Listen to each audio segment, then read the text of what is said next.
Subscribe करिए हमारे channel target UP TET CTET को और बेल आइकन को दबाइए। हेलो फ्रेंड्स, मैं रेनू स्वागत करती हूँ आप सभी भावी अध्यापक एवं अध्यापिकाओं का आपके अपने channel target UP TET CTET में। दोस्तों, आज की इस वीडियो में हम चैप्टर नंबर 3 पढ़ने वाले हैं, यानी कि चैप्टर नंबर 2 तक ऑलरेडी हम लोगों ने कंप्लीट कर लिया है और मुझे पूरी उम्मीद है कि आप सभी प्रशिक्षु अच्छे से पढ़ रहे होंगे सभी चैप्टर्स को।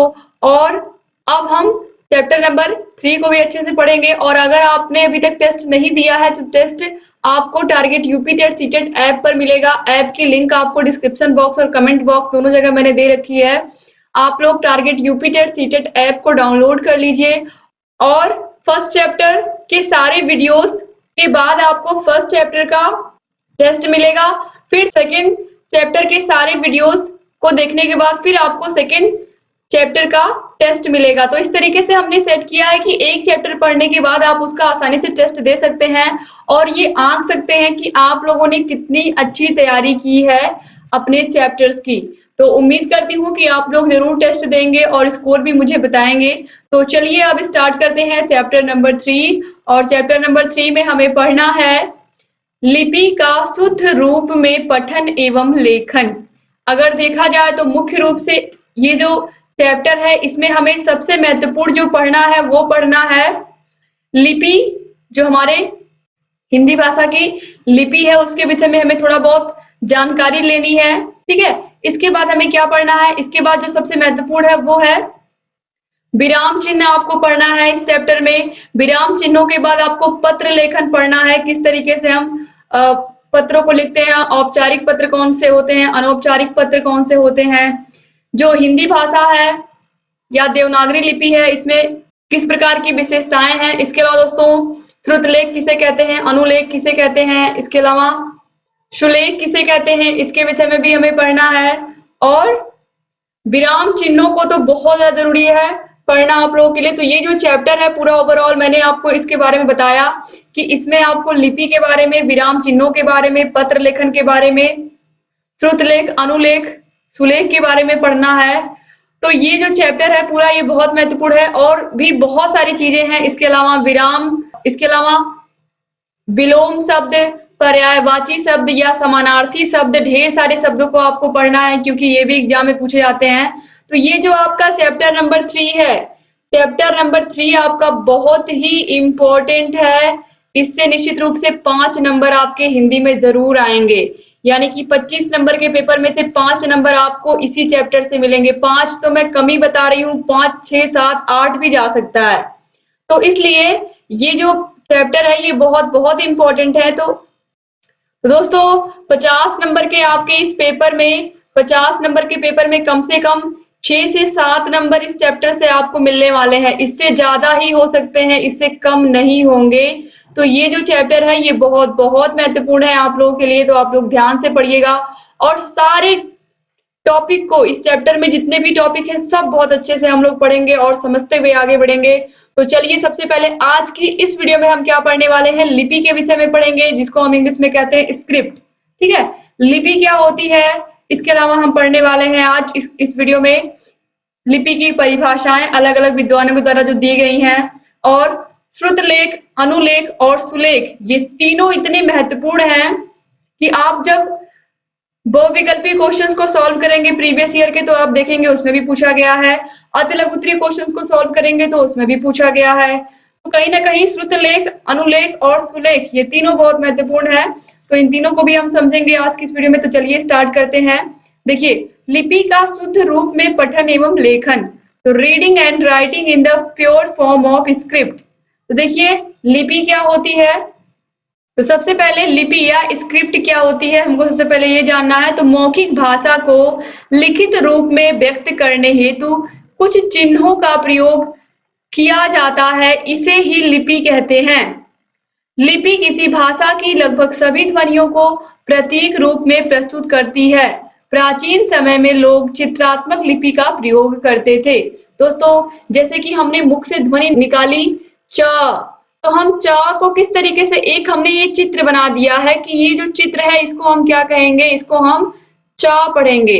एक हमने चित्र बना दिया है, संकेत बना दिया है कि ये जो चित्र है इसको हम ट पढ़ेंगे। जब ट ध्वनि हमारे मुख से निकलेगी तो यही चित्र हम बनाएंगे। अगर हमारे मुख से अ ध्वनि निकलेगी तो हम ये अ को इस चित्र के माध्यम से समझेंगे। तो जब भाषा का विकास नहीं हुआ था, आदिकाल में मानव अपनी बातों को, अपनी भावनाओं को व्यक्त करने के लिए लिखित माध्यम में चित्रों का प्रयोग करते थे। पुरानी गुफाओं में आपको आज भी बहुत सारे चित्र बने हुए दिखेंगे। तो जब भाषा का ज्ञान नहीं था तो भी लोगों को लिपि का ज्ञान था, यानी कि कैसे हम संकेतों के माध्यम से अपनी बातों को दूसरों तक पहुंचा पाते हैं। तो जो लिपि है इसमें क्या होता है, इसमें लिखित रूप में व्यक्त करने हेतु जो चिन्ह प्रयोग किए जाते हैं, भाषा को जो हम बोल रहे हैं इनको व्यक्त करने के लिए चिन्हों का प्रयोग किया जाता है। तो यही क्या होते हैं, यही लिपियां होती हैं। तो हमारे हिंदी भाषा की जो लिपि है वो क्या है, हिंदी भाषा या हिंदी वर्णमाला की जो लिपि है वो क्या है, देवनागरी है और इसे नागरी लिपि भी कहते हैं। तो यह है देवनागरी स्क्रिप्ट। तो याद रखिएगा हिंदी भाषा की लिपि क्या है, देवनागरी लिपि है। एग्जाम में कई बार पूछा भी गया है। अब इसके बाद हम यहाँ पर देखेंगे कुछ परिभाषाएं देवनागरी लिपि की। जो हमारे देश की लिपि है देवनागरी लिपि, इसके बारे में मुख्य रूप से आप देखिए दोस्तों। अब देवनागरी लिपि की जो परिभाषाएं दी गई है मुख्य रूप से भारतीय विद्वानों को अगर देखा जाए तो डॉक्टर देवेंद्र कुमार शास्त्री के अनुसार विश्व की आधुनिक सभी लिपियों में देवनागरी लिपि का स्थान सर्वश्रेष्ठ है।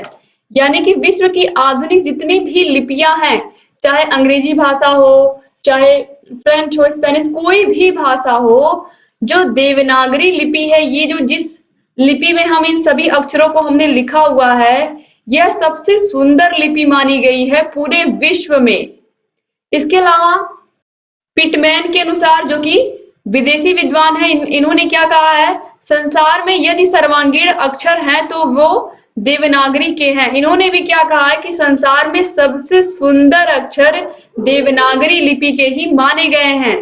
तो संसार में सबसे सर्वश्रेष्ठ अक्षर हमारी हिंदी भाषा के हैं और इतनी सुंदर भाषा आपको, या हम ये कह सकते हैं इतनी सुंदर लिपि आपको किसी भी भाषा की नहीं मिलेगी, जहां पर हम इस तरीके से सिरोरेखा का प्रयोग करते हैं सभी अक्षरों के समाप्त होने के बाद।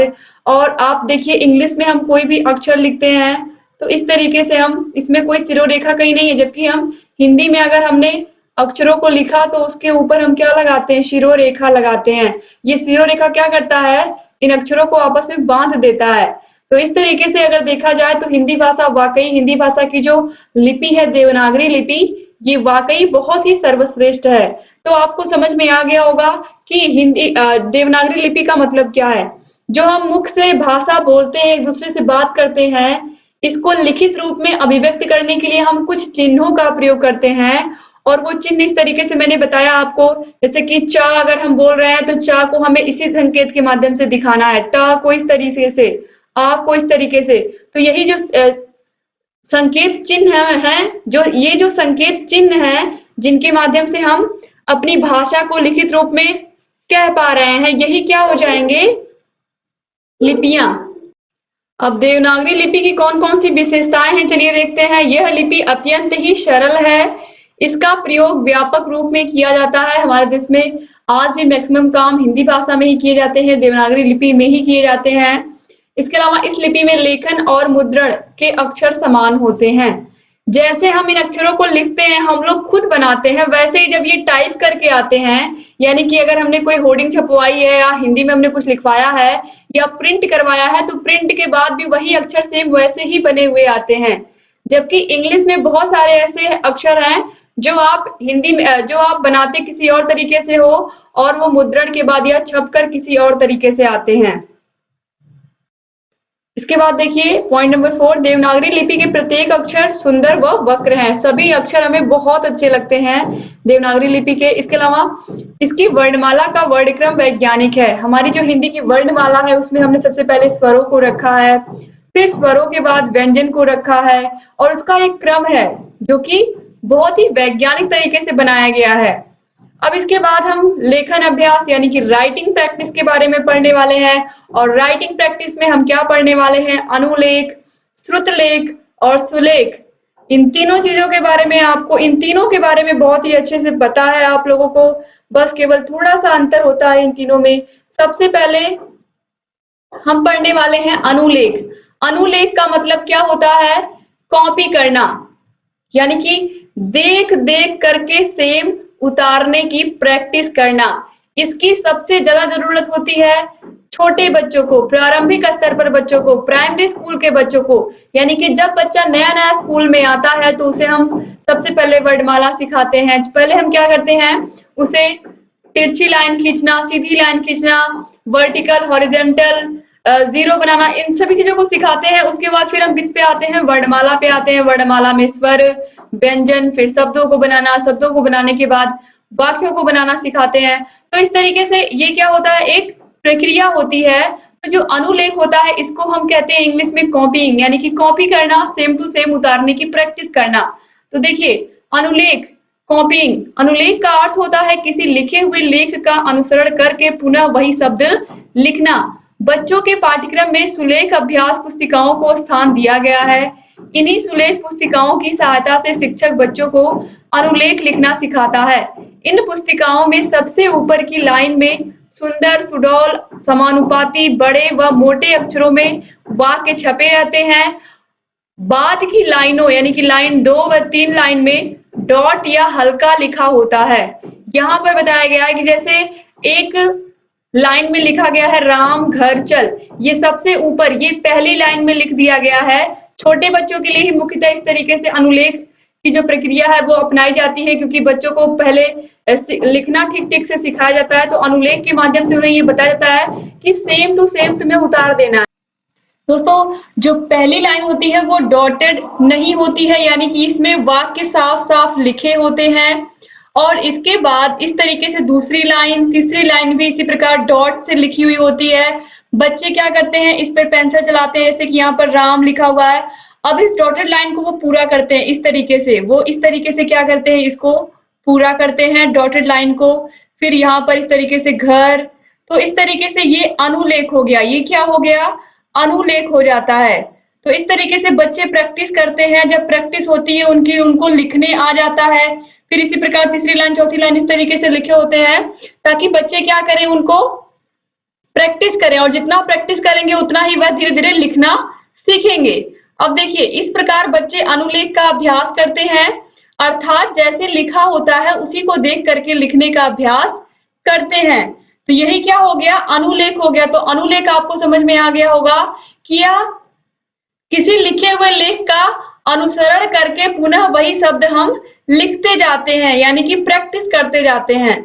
अब इसके बाद देखिए श्रुत लेख आता है। श्रुत लेख मतलब, श्रुत मतलब सुनना और लेख मतलब लिखना, यानी कि सुन करके क्या करना, लिखना। जैसे हम इंग्लिश में क्या कहते हैं, डिक्टेशन कहते हैं। देखिए श्रुत लेख का अर्थ है सुनकर लिखना। इसमें अध्यापक बोलते जाते हैं तथा छात्र तेज गति से लिखते जाते हैं।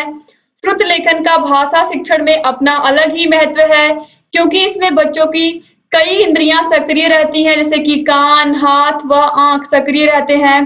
श्रुत लेख से बच्चे तेज गति से लिखने का अभ्यास करते हैं। जैसे कि टीचर हमको इमला बोलते हैं, तो हम लोग मेनली अगर व्यवहारिक भाषा में कहें तो हम लोग इमला ही कहते हैं कि हमें सर के द्वारा या मैम के द्वारा इमला लिखवाया गया, या श्रुत लेख बहुत कम ही बच्चे जानते हैं। तो दोस्तों यहाँ पर आप देखिए जो श्रुत लेख होता है या डिक्टेशन होता है, बच्चों को तभी हम करा पाते हैं जब बच्चे पहले से भाषा को सही प्रकार से लिखना और पढ़ना जानते हैं। टीचर ने अगर कोई भी शब्द बोला, जैसे कि उन्होंने बोला मदारी, तो उन्होंने मदारी बोला तो बच्चे तुरंत मदारी इस तरीके से लिख देंगे, क्योंकि उन्होंने पूरा अभ्यास कर लिया है, पूरा अभ्यास कर लिया है लिखने का सही सही से। तो इस तरीके से टीचर जो भी शब्द बोलते हैं बच्चे तुरंत उनको अपनी कानों से सुनते हैं और अपने हाथों से, अपनी उंगलियों से लिखना शुरू कर देते हैं और अपनी आंखों से देख करके लिखते। तो इस तरीके से कान, हाथ और आंख, ये तीनों क्या होते हैं, इंगेज होते हैं उसमें, यानी कि ये तीनों ही उसमें लगे रहते हैं सक्रिय रूप में, और इस तरीके से बच्चे डिक्टेशन लिखते हैं। तो यह बहुत ही अच्छा तरीका है बच्चों की भाषा को सुधारने का, और इसका बहुत बहुत महत्व होता है। इससे बच्चे तेज गति से लिखने का अभ्यास करते हैं। इसके अलावा इससे बच्चों की जो भाषा है, भाषा को शुद्ध रूप में लिखने की भी हैबिट आती है, क्योंकि जब टीचर बाद में सभी शब्दों को बच्चों से कहते हैं कि मिलाओ, तो अगर किसी बच्चे ने कोई भी अक्षर, मान लीजिए बड़ी ई की मात्रा की जगह छोटी ई की मात्रा लगा दी है, बड़ा ऊ की मात्रा की जगह छोटा ऊ की मात्रा लगा दी है, तो बच्चे ने अगर उस गलती को तुरंत सुधार लिया तो फिर उसे हमेशा के लिए याद हो जाएगा कि इस शब्द को ऐसे लिखते हैं।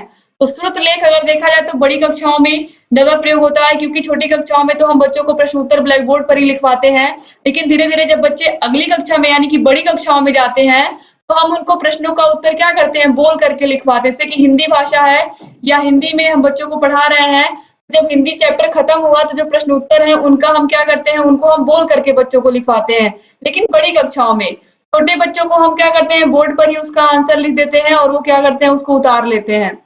अब इसके बाद आता है सुलेख। सुलेख का अर्थ होता है सुंदर लिखना। इसको हम इंग्लिश में कहते हैं कैलीग्राफी। तो देखिए कैलीग्राफी क्या होता है, सुलेख का अर्थ होता है सुंदर लेख, यानी कि सुंदर सुंदर लिखना, ब्यूटीफुल राइटिंग में लिखना। तो लेखन में सुंदरता व आकर्षणता का होना महत्वपूर्ण माना जाता है। छात्रों की लिखावट अच्छी हो, इसके लिए प्रारंभ से ही बच्चों को लिखने का अभ्यास कराना चाहिए। सुलेख लिखते समय शिक्षक को सक्रिय रूप से छात्रों की सहायता करनी चाहिए।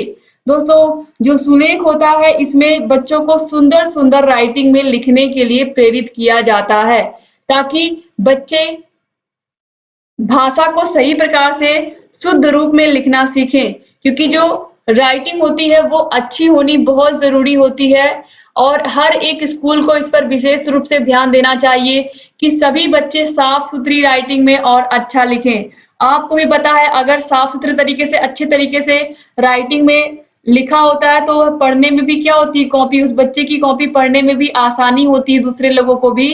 तो इसलिए राइटिंग साफ सुथरी होना और सुंदर होना क्या होती है, बहुत बहुत जरूरी होती है। तो दोस्तों आज की इस वीडियो में आपने लिपि के विषय में पढ़ा, देवनागरी लिपि के विषय में पढ़ा, देवनागरी लिपि की क्या क्या विशेषताएं होती हैं इसके बारे में पढ़ा, लेखन अभ्यास यानी कि राइटिंग प्रैक्टिस कौन कौन से होते हैं, अनुलेख जिसे हम इंग्लिश में कॉपिंग कहते हैं, श्रुत लेख यानी कि डिक्टेशन, सुलेख यानी कि कॉलीग्राफी। तो इस तरीके से आप लोगों ने यहाँ इन सभी के विषय में पढ़ा। तो दोस्तों अनुलेख का अर्थ क्या होता है कि जैसा लिखा है सेम देख देख करके हम क्या करते हैं, उतारने का प्रयास करते हैं, ठीक है। और जो श्रुत लेख होता है उसको हम टीचर बोलते हैं, हम लोग उसको सुन करके लिखते हैं। और जो सुलेख होता है इसमें हम सुंदर से सुंदर अक्षरों को बनाने का प्रयास करते हैं, सुंदर सुंदर लिखने का प्रयास करते हैं। और सुंदर लिखने का मतलब है कि सभी शब्दों के बीच में बराबर दूरी हो, ठीक है। इसके अलावा उचित जगह पर पूर्ण विराम चिन्ह का प्रयोग हो, अल्प विराम चिन्ह का प्रयोग हो, और ये जो सिरोरेखा है सभी अक्षरों के ऊपर ये जो सिरोरेखा है इसका होना बहुत जरूरी है। अगर इस तरीके से हमने कमल लिख दिया अलग अलग, तो ऐसे अगर हमने छोड़ दिया, अगर ऊपर हमने सिरोरेखा नहीं खींचा तो कमल ये तीनों अलग अलग दिखेगा। लेकिन जब हमने इसके ऊपर सिरोरेखा खींच दी तो ये तीनों क्या हो गए, आपस में एक मिलकर के इन तीनों वर्णों ने एक शब्द बना लिया। तो इस तरीके से सिरोरेखा का ध्यान रखना और हर एक अक्षर को बराबर बनाना, यह सब चीजें हमें सुलेख में सिखाई जाती हैं। तो इस तरीके से आज की वीडियो उम्मीद करती हूँ कि आपको पसंद आई होगी। वीडियो अच्छी लगी है तो प्लीज वीडियो को लाइक करके जाइएगा और अपने अच्छे अच्छे प्यारे प्यारे कमेंट्स आप जरूर छोड़ के जाइएगा। और चैप्टर नंबर 1 और चैप्टर नंबर 2 का टेस्ट आप लोग ऐप पर जा करके दे सकते हैं। ऐप की लिंक आपको डिस्क्रिप्शन बॉक्स कमेंट बॉक्स में मिल जाएगी। दोस्तों यहाँ आई बटन पर भी क्लिक करके आप देख सकते हैं और आपको जहाँ कहीं भी कोई भी समस्या आए आप हमसे बता सकते हैं। उम्मीद करती हूँ ये वीडियो आपको पसंद आई होगी। अगर वीडियो अच्छी लगी तो अपने कॉलेज फ्रेंड्स को जरूर शेयर कर दीजिएगा और अगर अभी तक आपने हमारे चैनल को सब्सक्राइब नहीं किया है तो प्लीज सब्सक्राइब कर दीजिए। और पिछली वीडियोस अगर आपने नहीं देखी है तो पिछली वीडियोस की लिंक आपको डिस्क्रिप्शन बॉक्स और कमेंट बॉक्स में मिल जाएगी और आप 4th सेमेस्टर के सभी वीडियोस को देखिए और अपनी तैयारी को बेहतर बनाइए। एक बार फिर से आप सभी भाई बहनों का बहुत बहुत शुक्रिया वीडियो को पूरा देखने के लिए। उम्मीद करती हूँ कि आप ऐसे चैनल से बने रहेंगे और सभी वीडियोस को देखते रहेंगे और टेस्ट भी देंगे और टेस्ट के स्कोर भी बताएंगे। एक बार फिर से आप सभी भाई बहनों का बहुत बहुत शुक्रिया। वीडियो अच्छा लगा होगा तो लाइक करके जाइएगा और अपने अच्छे अच्छे प्यारे प्यारे कमेंट्स जरूर छोड़ के जाइएगा। तो मिलते हैं नेक्स्ट वीडियो में, तब तक अपना ख्याल रखिएगा, अपनी फैमिली का भी ख्याल रखिएगा और हमारे चैनल से बने रहिएगा। जय हिंद।